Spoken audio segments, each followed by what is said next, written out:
अरे का बात बाकी इतना लेट से आओ ताड़ू तू? का कहीं विकास, हम बहुत मजबूर बानी। का मजबूर बाड़ू? तू कहल का चाहत ताड़ू? का कहीं विकास, हमरा से कहल नहीं खिजात। हमार मम्मी पापा हमार बियाह कहीं और सेट कर दिले बाड़े। का ई नहीं हो सकत। देखो विकास, तू ऐसे मत कर, अपन दिल के समझाव। अरे पगली, हम तो अपन दिल के समझा ले, बाकी तोहरा बिना हम जी ना सकीले।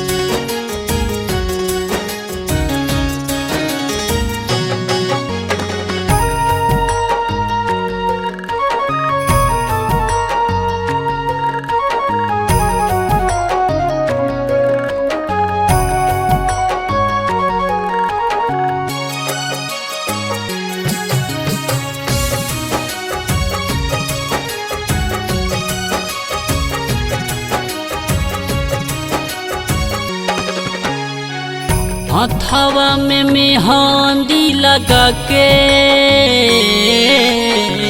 खुश बारू पियवा के पाके,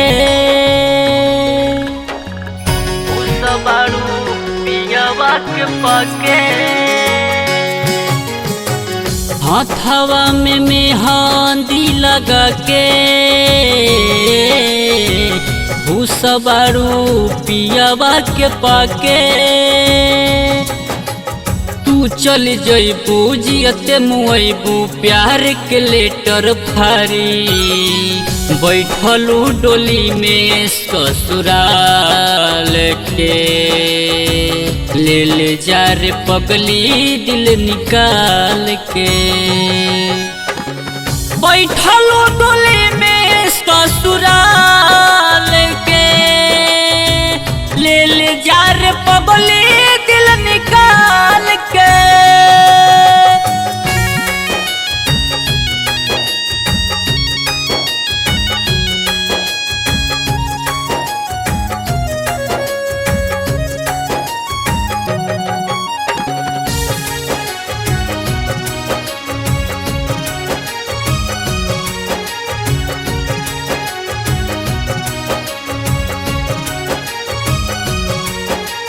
ऊ बचपन के प्यार सारा भूल गइलू पल में, तोह के बसवले रहनी दिलवा के महल में। तोह के बसवले रहनी दिलवा के महल में। ऊ बचपन के प्यार सारा भूल गइलू पल में, तोह के बसवले रहनी दिलवा के महल में। सपना सजावल देलू तोड़ी,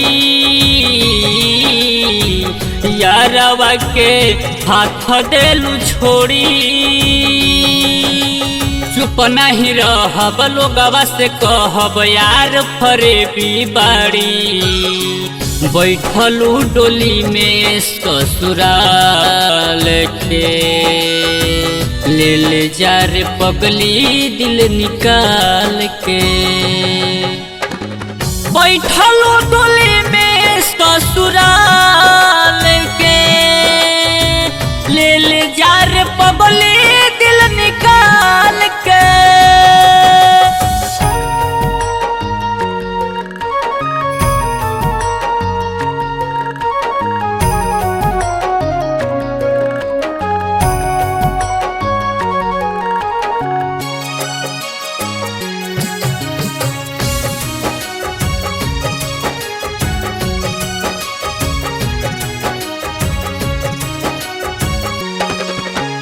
जिंदगी में हमर तू ही न रहबू, का फिर करब जी के। तेज देहब हर जाई परान जहर पी के। तेज देहब हर जाई परान जहर पी के। जिंदगी में हमर तू ही न रहबू, का फिर करब जी के। तेज देहब अपन परान जहर पी के। अखिया से छलकत आंसू, राइटर दीपक प्रियांशु। विकास बाघी आकाश के दिहलू जियत जिंदगिया जारी बैठलू डोली में ससुराल के ले जा रे पगली दिल निकाल के बैठलू डोली में ससुराल